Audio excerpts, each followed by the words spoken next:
welcome to another Huddle Breakdown Extra Time. I'm your host Martin Murphy and joined as ever by James and by Alan. Guys, how are you? We're good. Tired. Alan's tired. He's committed to the cause, and it was. I'm still in this kind of bipolar thing about the delight, relief, and ecstasy of yesterday, and then this morning I got up to watch the game again, and that as soon as you put in the analytical part of the brain, switch that on, it's not nearly as fun. Very lame, actually, as we all know. And then with the Kyogo stuff today, so I've got this weird. I almost wish I was just tired like you guys. Maybe I'd feel better. Yeah, I don't bother with all this data and analytics, mate. I'm a lot happier, But in all honesty, I said, last week, I said I hope when I come on next that we've qualified for the knockout stages of the Champions League. We're through to the next round in the Scottish Cup. Mission accomplished in both senses. And we've got a lot coming up as ever in the extra time. Obviously, we do this deep dive into things, and we'll be talking about the match last night and possibly the implications of that. We'll obviously be considering the breaking news regarding Kyogo as well, and maybe other aspects of the transfer window.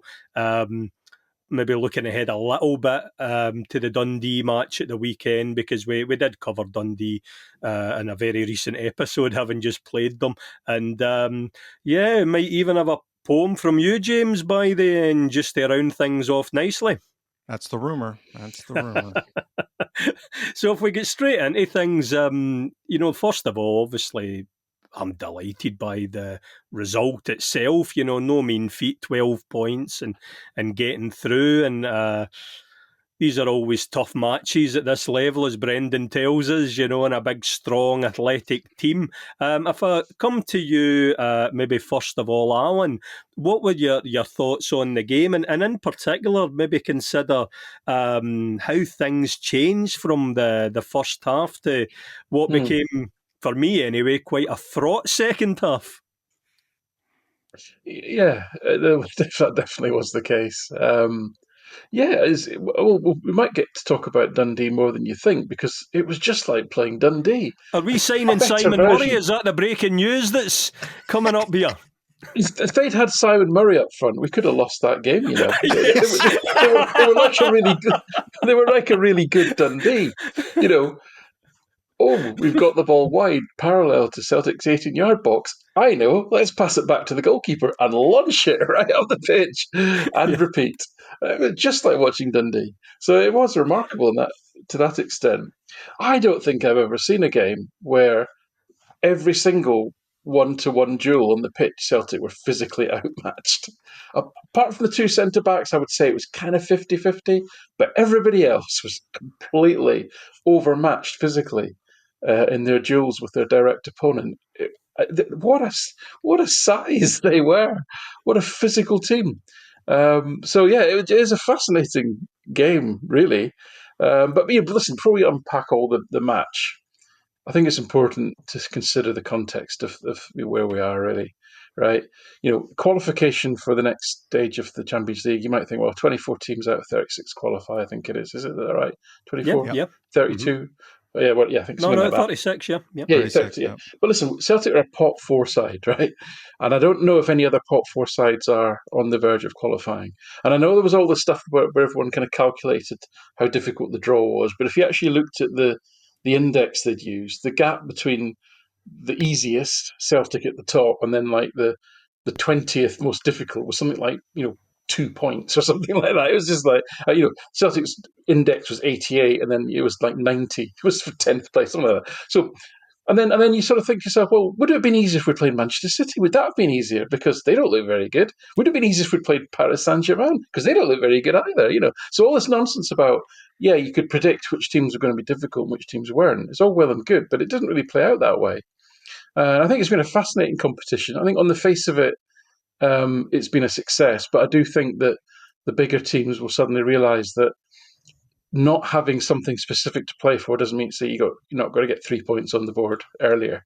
And I thought some teams, I think, have been caught out with this sort of, well, we're not really sure what a win means. Does it matter? You know, if we're playing Bayern Munich and we win, is that good? Does it really matter? Does it change anything? You know, whereas in a six-team group, you kind of always got that. So I think there'll be a bit of adjustment, and maybe that's allowed teams like Brest and Celtic, for example, to have successful campaigns. But it's also added a lot more jeopardy for teams, because obviously they've been playing a lot more Pot 1 teams if you're a Pot 1 team, etc.